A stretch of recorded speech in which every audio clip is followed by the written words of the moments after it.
every single aspect of my life was completely changed and deconstructed, and psychologically required just cutting everything loose, everything pretty much that was associated with it, which was pretty much my whole, most of my life, most aspects of my life were associated with bike racing and that scene, and then resulting in that tragedy. Hi, everyone. Welcome to the Zone to Speak podcast. I'm your host, Juliana.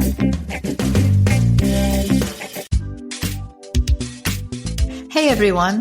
At Zone to Speak, I know how important it is to stay healthy, strong, and ready for every ride, workout, and adventure.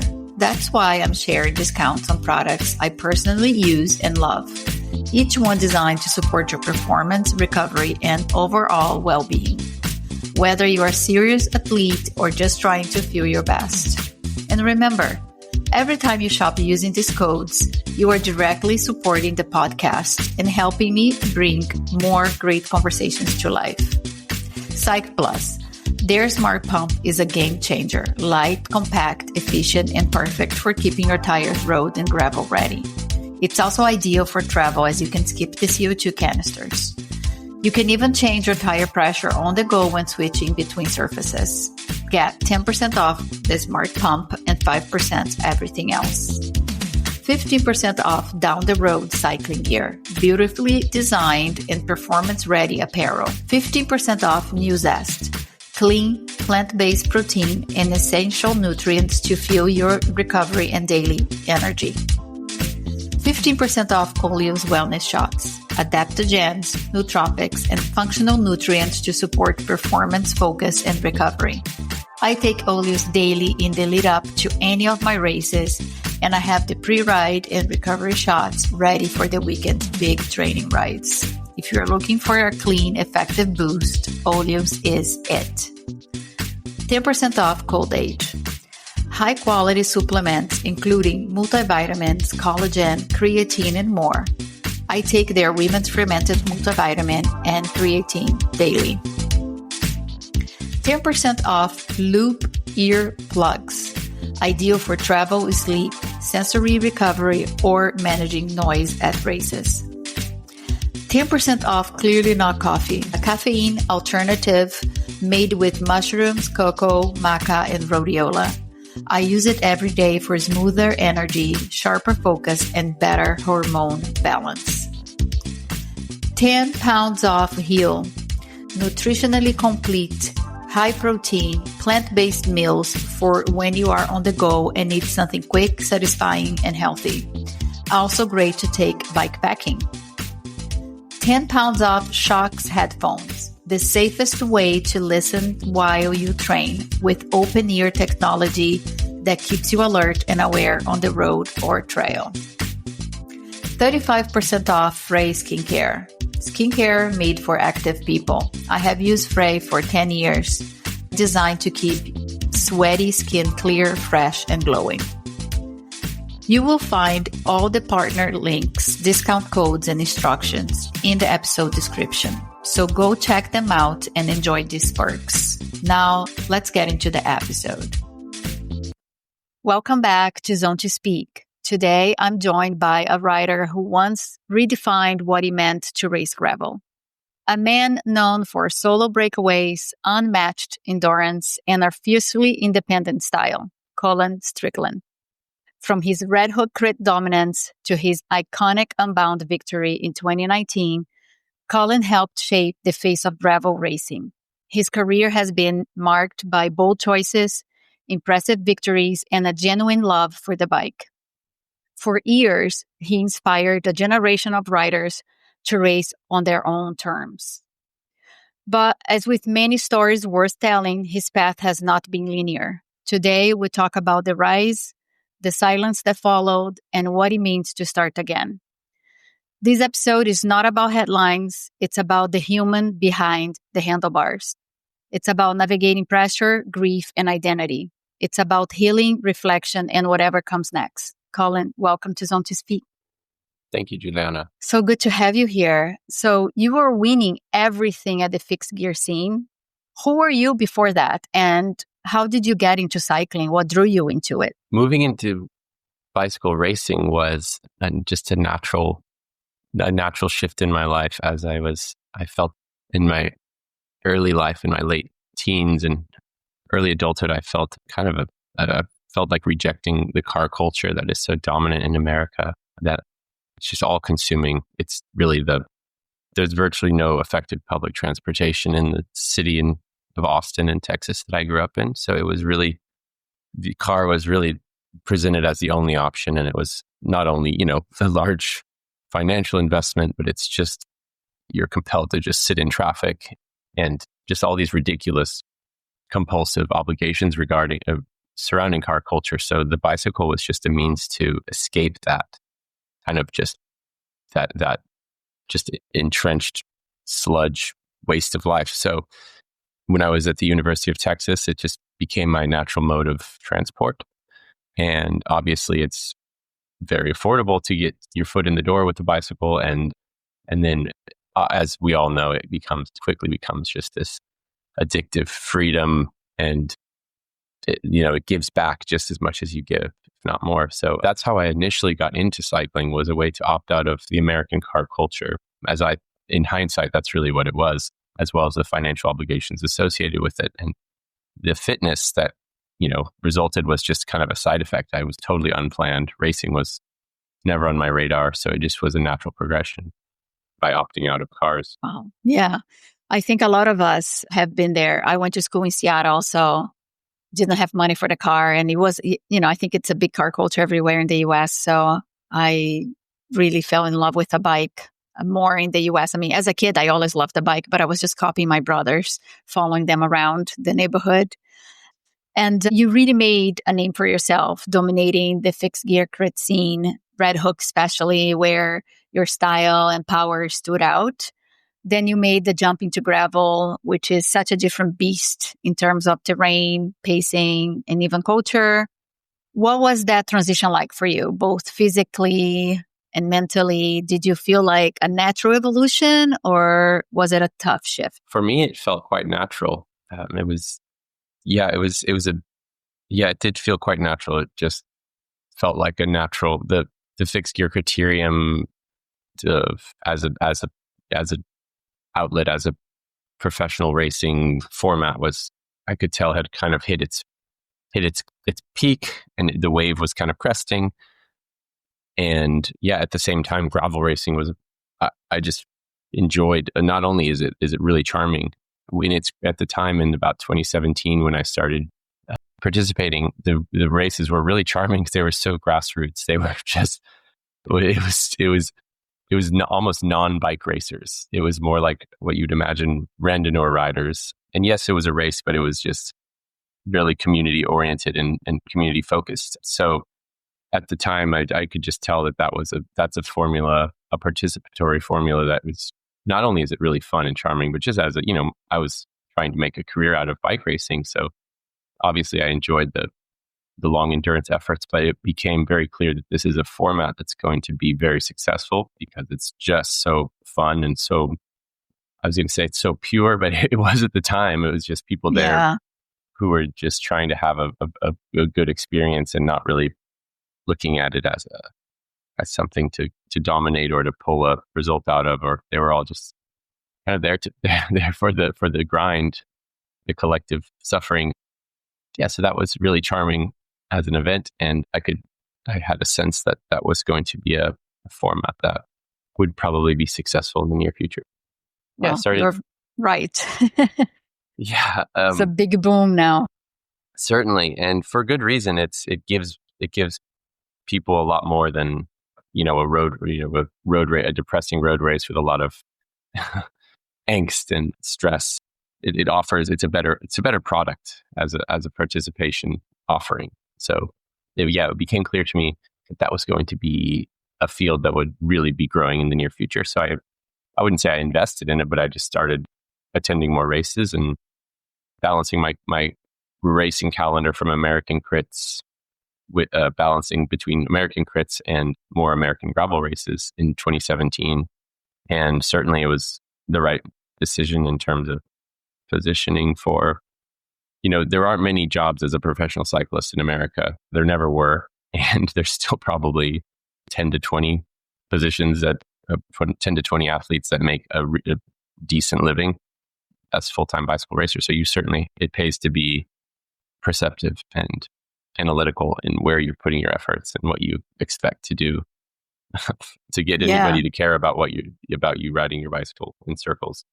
Yeah, so, absolutely. Yeah, that seemed like the wise decision. Yeah, I think it's something that I talked about the podcast in a few episodes. It's great that a lot of racers can own their own career now and have their own exposure and be privateers and have brands support them. But it's also so risky because you don't know if contracts are going to keep going and if you have an injury.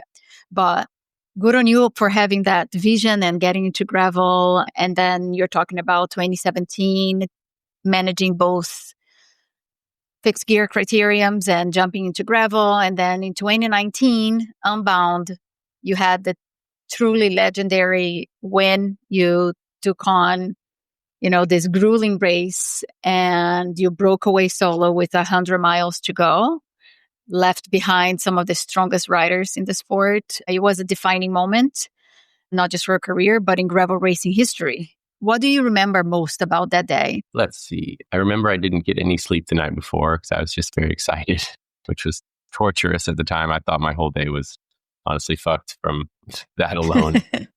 But let's see. Yeah, it was a beautiful day. I had analyzed the wind, which at the time, I don't think many riders were really studying climatic now we're studying everything. It's insane. A little too much. I guess so. I've been pretty tuned out for about 4 years. I don't know where this. I honestly don't have my finger on the pulse, so I don't know what exactly the strategic trends are. But to me, it was very apparent. I came from a background of environmental consulting, so I studied maps and maps and weather patterns and that stuff. That was a no-brainer. So I had that knowledge going into it that day. So trying to remember what I recall. Do you remember what was going through your mind during that breakaway? Sure. Yeah. I knew I had a good day. I was on a good day. I had good legs. By hour 3 or 4, you start to kind of get a good sensation of where you're at that day. Yeah. I initially just started feeling like we were in a group of about 12 of the elite riders going through Little Egypt, which is essentially the hardest defining section. If you're not in the front group at that point, especially back then when there was about 15 to 20 potential winners, not 50 to 100. If you got through Little Egypt, you were in the move. So after that, I started lobbing a couple of attacks, hoping that I could get a rider to come with me. Specifically, an EF rider would have been great because they had 2 of the strongest riders and they had 2 in the move. So I would have liked to get one of them, either Lachlan or Alex House, to come with me. They didn't know who I was, so they were not interested. So they just let me ride away. Well, who knew? They let me ride away. And as soon as I got a gap, I made a big effort to get out of sight because I know how that works. Psychology of chasing a rabbit or just, not seeing the rabbit. It's harder to chase. So yeah, so I had good sensations, and the initial part of the breakaway was the hardest because it was a headwind of about 2.5 hours, 3 hours of strong headwind. But I knew if I got through that, I could have a ripping tailwind for most of the return 70 miles or so. So anyway, yeah, as the day progressed, I just didn't really feel the fading that I would have worried about from that long of an effort. I focus on the minutia. Taking the best line constantly is really a good way to occupy your mind if you're in a position where you could get anxious that you did the wrong thing.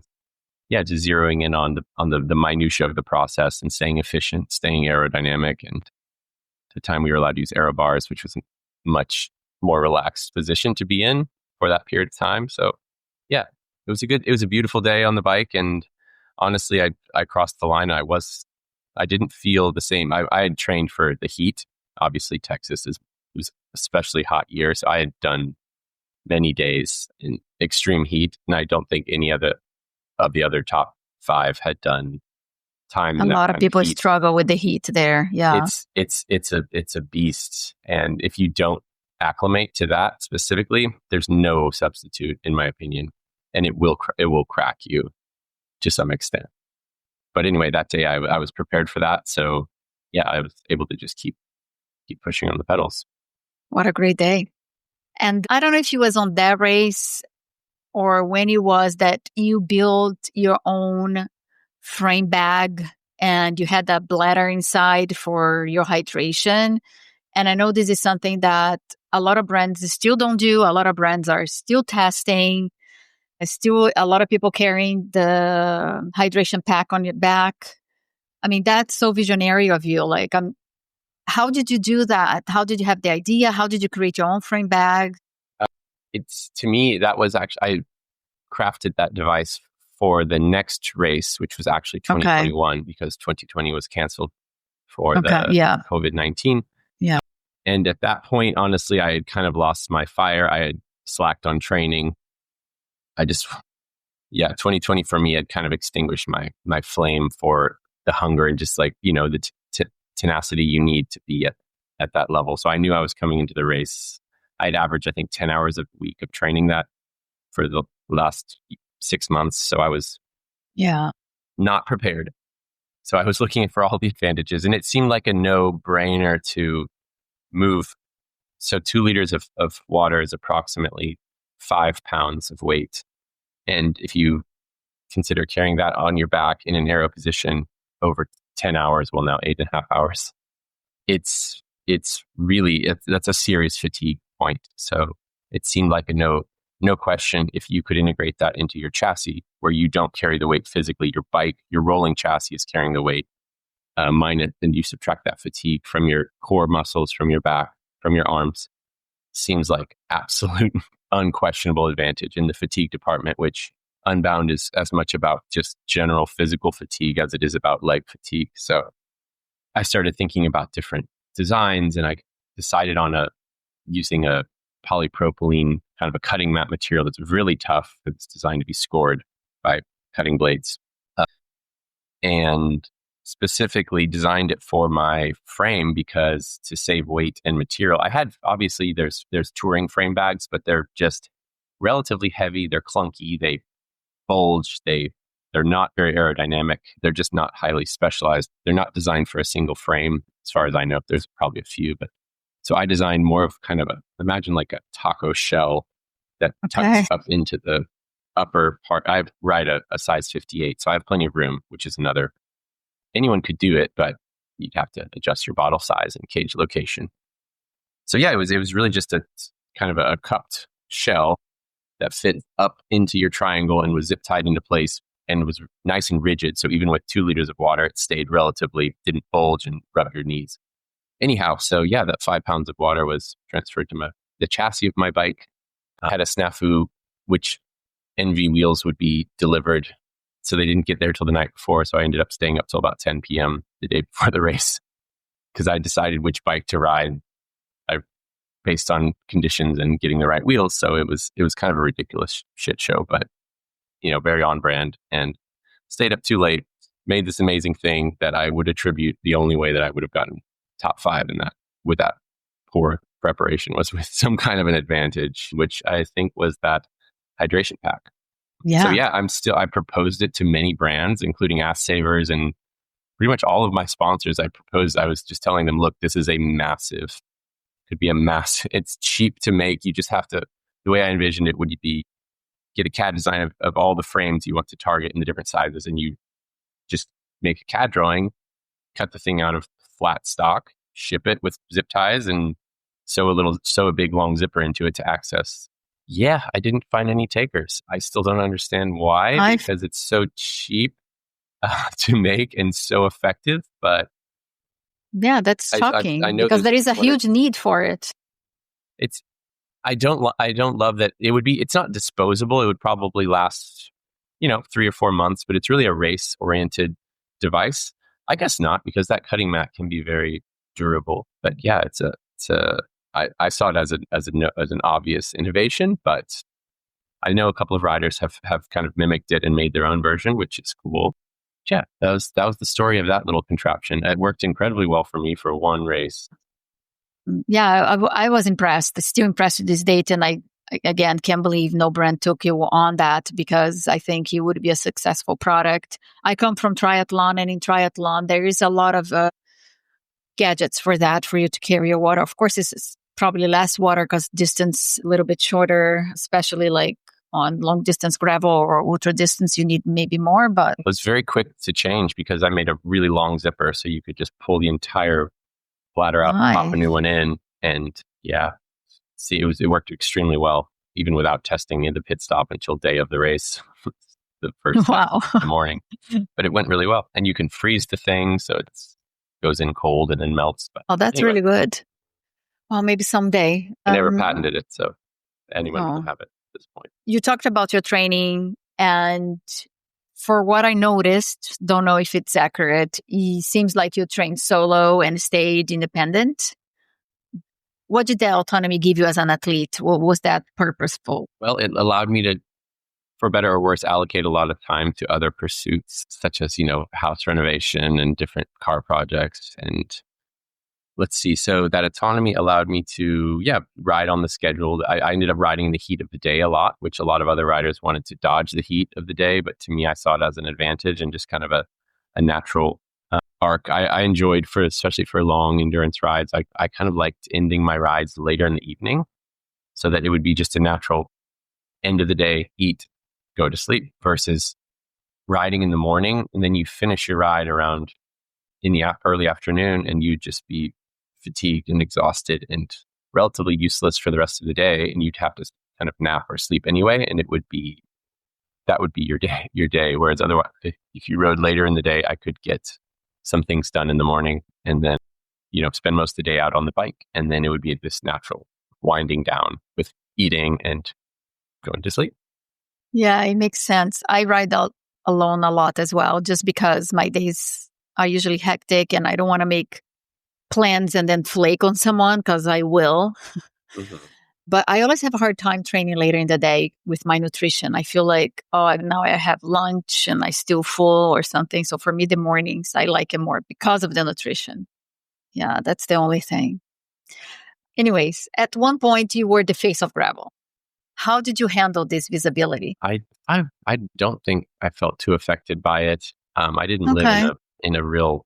The community in Austin, I'd been racing bikes there for 10 years at that point. So I was already well entrenched. Everybody knew me. There was no real fanfare there. I would still do the weekly crit race pretty much every week, the driveway series. I didn't live in a town like Boulder or a place that was real, sceney, I guess. I didn't feel it I did not feel it day to day. And also it's you, so you can pedal a bike longer than anybody else. It doesn't, or not anybody, but like anybody who's at a particular event. It's just, I don't know. It doesn't seem so, it's like you're not that special. I mean, it's just. Yeah, it's nice that your environment kept you grounded. You were not impacted by that. Well, there's infinite faster people who could do what you do so much better. They just never discovered the bicycle, You were just fortunate enough that you found a bike and you started riding it a lot, but you're not. Yeah, I don't know. There's always faster humans or stronger humans. So to let it go to your head that you were fortunate enough, I don't know. It just never seemed like I don't know. It's not a true defining superlative. It's cool. And I appreciated it all, but it didn't, I don't know. It's always seemed like it not that relevant. I get it. You're doing for fun and kind of your job as well, since you're monetizing it to live your life. But it's your lifestyle. It's not something that you took for. I certainly tried not to. I mean, it just didn't seem. I don't know. If you're a natural, then you're a natural, and you don't have. It's not. I don't know. Everybody else at the race is doing just as, or if not harder of an effort than you, because they have another job and they didn't. Yeah. So anyway. Yeah. I guess that's how I dealt with it. I just rationalized it as, I was just trying to serve as an inspiration to get other people out to ride their bicycle more, which really was, I weighed it often against, my previous career in environmental consulting, where I worked on highway projects and things that I just don't believe in as the future of humanity. I mean, I know they're a utility that we all use, but it just didn't seem like a legacy I wanted to I would have been proud of. So when I had the opportunity to just ride a bicycle and race, I saw my job was then to inspire other people to get out and ride their bicycle, which I saw as a positive for humanity as a whole, which is challenging to find a way to make money and still have something you believe in. Yeah. So, yeah. So But I think you that's what I accomplished saw. that. I hope so. At least, in my end, I told you before, my husband used to race crits as well. And so he knew who you were. And then he went into gravel. He went into gravel. That's how I also started graveling. So here we are today. Yeah. Here we are. We talked a little bit about Unbound, how roots it was. I don't know if you still follow any of the gravel races these days. Just curious to see if you are following, and what do you think gravel racing has changed as it's become more mainstream? Honestly, I don't really follow. I watched a little bit of Unbound this last week, actually. I have a good friend. I was really unplugged from the sport completely for about 3 years. I live in a little small town of about 12,000 humans, just about 20 miles south of Austin now. So I've kind of moved on to other things. But I have a good friend here who's named Miha Barat, who is from Slovenia, and he is cycling obsessed. He did Unbound last year. So he's kind of inspired me to start following, or just watching the sport from time to time again. It's using, feeding off of his enthusiasm is fun. So yeah, so I've just barely been touching in. So honestly, I don't have much perspective currently on what the scene is. I know it's gotten hyper competitive as people smell the success and they smell an opportunity. So therefore, stronger riders come. Obviously, becomes more competitive with that as people see the ability to do what we did, but it's far more challenging to do that now. Timing is really important in most things, especially in cycling. But yeah, so I couldn't speak to exactly the changes. I mean, besides the horsepower, it's just incredible.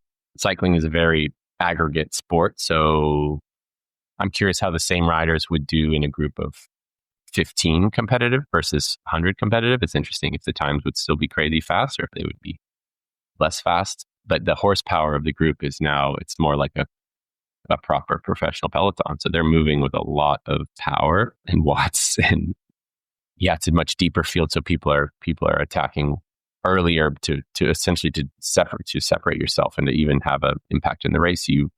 So many riders now, you don't even hear of any impact just because they just weren't in the position, much like, World Tour, where it's hard to make any impact in the race when it's that deep of a field. So that's the main change that I see is like riders that I know are pushing 300 watts for 10 hours. You never 9 hours, you never even see their name in the top 10. Yeah, the field is crazy. I was talking to another girl that she did like Track a few years ago and was on the top 5, I think. And then she was commenting like nowadays she would not even make top 50.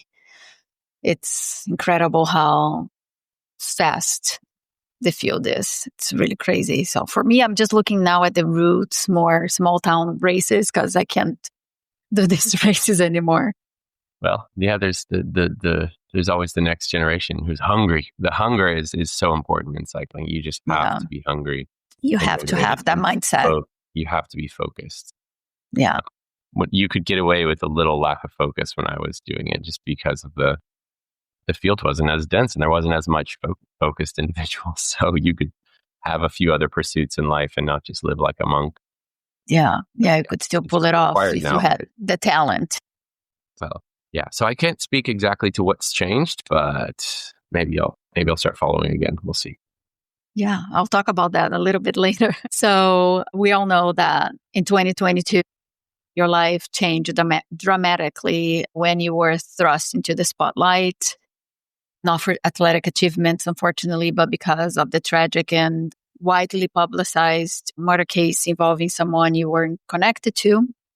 And I want to acknowledge the weight of that moment in your life and the immense scrutiny you faced, and want to know what was like to experience the level of public attention and scrutiny almost overnight. It was a very surreal experience, obviously. And it was one of the most horrific passages to go through I could have ever imagined, psychologically and emotionally and in every way. I mean, I cannot imagine a more horrific thing to be connected to and to be paired with and to be a part of. It's just, yeah, words still escape me on just how, I mean, on every level, it was just crushing, soul crushing.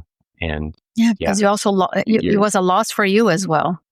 Yeah, it's just it was just the most compounded explosion imaginable. Just everything in your life just burns, and everything you kind of held as kind of defining for yourself and for the world and for people around you, it all just burned in one overnight, effectively.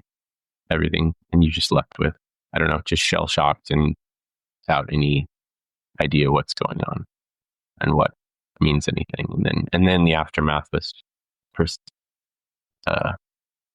just another, it was all just, I cannot describe how horrific and bizarre. Yeah, so it just changed. I mean, every single aspect of my life was completely changed and deconstructed, and required a complete just to survive.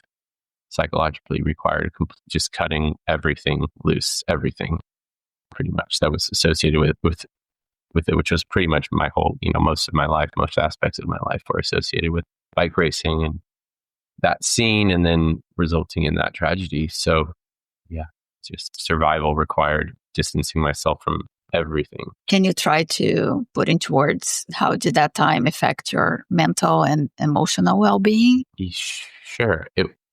Again, it was just the most soul-crushing torture I could imagine. You have no escape. You live in your own head, and while sure it's this tragedy that people read about, when it's your own life and you are a part of something so heartbreaking and senseless and meaningless, destruction, it's impossible to escape it. So you are living in this horror story 24/7. So it just crushes your spirits, or did mine. I mean, there were no for probably over 2 years, until well after the trial. There was virtually very few moments of the day that my head wasn't just consumed by just these cyclical reels of just unanswered questions and just pain and just wondering why did this, how and why did this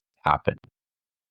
Where it's something so meaningless and there's no answers to these questions, really. They're just, I guess, a psychotic lapse could be the only thing I could concluded could be attributed to, but there's just no answer. So my mind is kind of overactive in general. So it was just a special kind of, for me personally, it's just constant torture, searching for some kind of a answer, but there just is no answer to how or why. So it was just, I don't know if I could have designed a more perfect torture. And I don't want to, obviously there's so many people who suffered and so much more than I did. I was just collateral, but that was just my personal experience. It was just absolute uncomprehensible pain and torture of how and why something so senseless occurred in my world. It's beyond comprehension, really. And I can't even start to imagine what you went through and the others impacted. What do you think helped you through those moments, through those years? What grounded you? This helped a lot. Oh, yes. She honestly kind of kept me alive at times. Animal therapy is truly healing. Yeah, that's part of it. Focusing, fortunately, I had acquired a automotive shop, so just focusing on using my hands and just affecting some change on something I could work on, versus my life I could not work on. It was beyond my control at that point. So I stopped riding, exercising completely, which caused other kind of bizarre health issues that I could not have comprehended. But so just distancing myself completely from my previous life, which was my entire life. I moved out to my shop and just kind of lived like a bizarre Gollum hermit for a few years till I could just have some sense of, I don't know, there was no peace, honestly, until there were semblances of peace after the trial, which was a whole nother traumatic experience. But obviously, I don't want to cast myself as a victim here, because I'm just collateral. But my experience was horrific. I can't really describe it, but I know everyone's in far worse, for the victim's family. And yeah, I can't even really speak to it. It's just still so bizarre and incomprehensible. It is incomprehensible. And I mean, some people would disagree with me, but I do think you were also a victim. I mean, you were not part of that directly. And I'm sure, you're a good person. It's not something that you would ever imagine you would happen. Nobody does, No, nobody would think that would happen. It's bizarre to be a catalyst in something so foul. Yeah. Which is the real torture, is like, whether it was senseless or not, but I was still this bizarre little connecting catalyst, which does not feel good to be. But yeah, I dove into, tried to start building a new life. Really, that was the only option. The idea of going back into bike racing, and still is the most. I will never. I cannot imagine having the fire and the, you need that fire and you need that desire, and I am so far from being able to kind of imagine myself in that space again. It's just not reality. It's probably a trigger for some of the memories. I mean, there were so many good and beautiful memories, I'm sure you have, but just that one. I've honestly, they've all been kind of distant. I can't even, I've had to just erase. I've almost like erased. I haven't, but that's kind of the sensation. It all just had to go, had to be burned. So just to survive, just to be at peace. Survival, yeah. There was survival no mechanism. There's no peace when you're in something so off. What would you want people to understand about who you were during that time and who you are now? During what time? The time that everything happened in 2022. I'm not sure if there's anything I would like people to know. It comes down to, there's so many. I mean, there was an entire, if anybody's interested in this story, there was an entire trial where there was all of the information, every single communication, every single factoid was uncovered. And if anyone's interested in exploring it, this horrific story, all the information's out there. I don't know why you'd want to, besides entertainment, but yeah, it's all out there. So I've never had an urge to, like, there is also a lot of just a bizarre conclusive, people were just jumping to bizarre conclusions, which is human nature.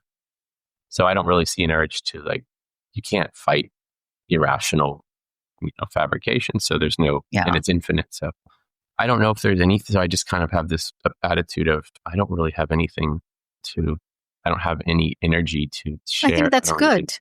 You're in peace with, who you are, and you don't have to be trying to understand all these fabrications and say something about it. Yeah.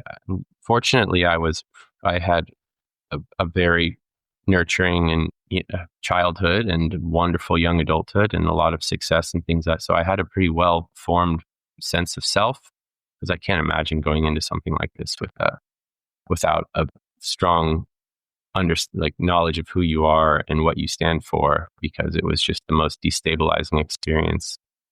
Obviously the human history has tragedy, is full of horrific tragedies, but most people don't experience them. So I'm not going to categorize this as a profound human tragedy. Well, but for me, it was very intense, and I cannot imagine going through it without having such honestly a blessed background, young, past life to get through it. Yeah, it could crumble. Absolutely. Yeah. So I don't know I don't really have anything to say to anybody, just from a place of I don't know. It's the kind of experience that makes you question every single thing and every piece of, if you build up your self-worth around certain things, it makes you question everything. So at the end of the day, you conclude, I don't really know anything. That's just the conclusion. So I don't anything I thought I knew, any impact I thought I was having on the world, I don't know anymore. So yeah, just trying to live day by day and try to rediscover, allow yourself to find happiness again. Whereas for, a good 3 years or so, you can't even let yourself be happy. It just doesn't feel right to just have any kind of enjoyment. It's just wrong. You're just in mourning for indefinitely So that much is all I can share. That would be interesting. Tidbit of experience like this just it does not allow yourself to feel any happiness. So period. Well, I hope that the saying time heals. I hope you are able to allow yourself to feel happiness and joy. And how about your relationship with the bike? I know you said you can't imagine yourself to go back to the racing scene, but have you healed your relationship with the bike? Are you getting on your bike? Has this improved? I think I did one training ride in the last 6 months. So I ride a townie bike around to get around, but no, I do not train. I've been doing one ride out to West Texas a year in November for the last 2 years, which has been very beautiful. So pretty much almost 500 miles in 4 days. I've just jumped on the bike and done it. So I can still pedal a bike, but I'm not training per se. I have nothing to train for. I will not be racing a bike anymore. So the relationship with the bike is an interesting one for me. It's I can't really say. I feel like I had a lot of valuable racing knowledge I could share with people, but I thought of having a podcast around just racing mindset. But yeah, for me personally, I don't know. Maybe I need to rediscover the balance I've had a few enjoyable group rides, but recently I've been running a bit, which is it's not nice, but it's something. Apparently It's good to get the body moving. Yeah, essentially. Yeah, it's essential for me, especially going from where your body is just used to that much output for 10 or 15 years to go cold stop has all kinds of psychological and physiologic side effects that hopefully no one gets to discover. Well, maybe one day, if you want, you can come back. If you don't have your own Racing Mindset podcast, we can have an episode on that. Stuff's fun. All the stuff beyond it's really just harnessing this matrix of little small variables and trying to fashion them in your favor versus there's just a hyper awareness of everything going on and holding that mindset, not just spacing out and going with the flow. It's really a constant analytic. The strategy. It's a constant checklist you're running through. Where am I? What are these variables? What's about to happen? And it's harnessing every possible minutia and turning all of these little vectors in your favor versus ignoring them can have over time large cumulative effect on. So interesting. Anyway, for another episode. Yeah. That would be fun. And outside of racing, I noticed from your social media that you seem to have a passion for working with your hands. You work fixing up cars, and also I think you play the guitar. Can you tell me more about those interests, how they became part of your life? Certainly. Guitar has been a kind of part of my life for about 20 years now, 15 or 20 years. It's kind of that's my recovery activity. I don't really watch television or play video games, but yeah, there's no better at recovery activity than sitting on a couch and playing guitar. It's a nice, passive, relaxing, therapeutic activity for me. And it's become I've had more time to put into it, which is great to watch that side hobby and, become more fully formed. Additionally, I've opened an automotive restoration shop. During 2020, there was no racing, so I dove into educating myself and initially beginning the studying of, ironically, cars and turbo diesel trucks specifically, which came from initially from a passion for building a Spartan trailer, which is similar to an Airstream. I built my first unit I actually took it to Unbound 2021 and used it as my kind of racing headquarters, which was great. This big aluminum travel trailer. So that got me into towing trucks, turbo diesel trucks, big powerful trucks that do work trucks really. And that got now I focus on importing Mercedes G-Wagons, old Geländewagens, Nice. G series, and doing engine swaps and transmission swaps and restoring these cars and bringing them to market in the US. So that's keeping me very busy, as well as renovating an old house. But yeah, I have an auto shop. I have an Instagram for that called Willow Works Lockhart. If you're interested in automotive, European, SUVs and turbo diesel, manual transmission, analog engines and such, give that a look. So yeah, that's how I'm spending my time now. And I enjoy getting dirty, I'm filthy every day. I'm filthy at the end of the day, covered in You're grease. smiling, so I think that makes you happy. Yeah, it certainly does. I like working with my hands. I cannot imagine working on a computer. It's just not for me. I like the puzzles and the crafting of variety of things.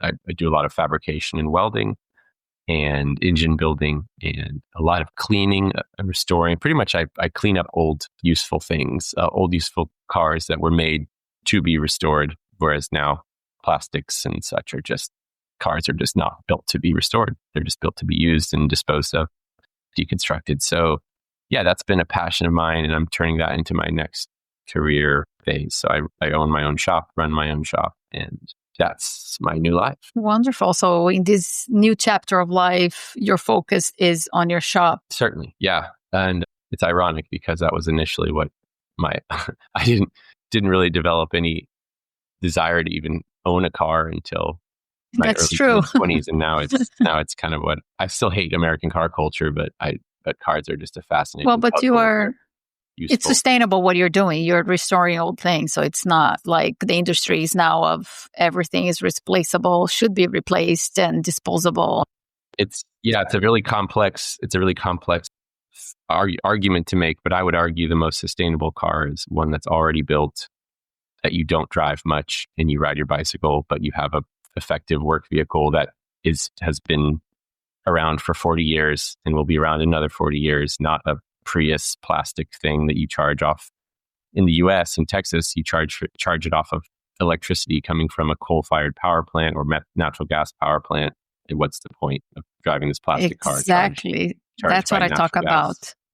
So while it's apparently the environmentally friendly choice, it's highly debatable what the most sustainable type of vehicle is. Well, it's not actually. It is a bicycle. That's what, to ride your bicycle.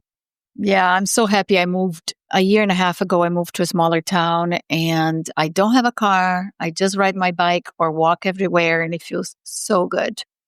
I really love it. Well, Colin, thank you so much for being here, for your vulnerability and sharing your story with such honesty and grace.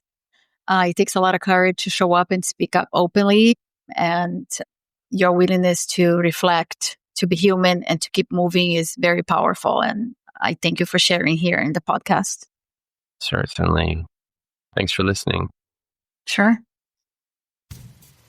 And that's all for today's episode. I want to thank the listeners for tuning in. Your support means everything. If you enjoyed this episode, please consider following, leaving a review, and sharing it with your friends.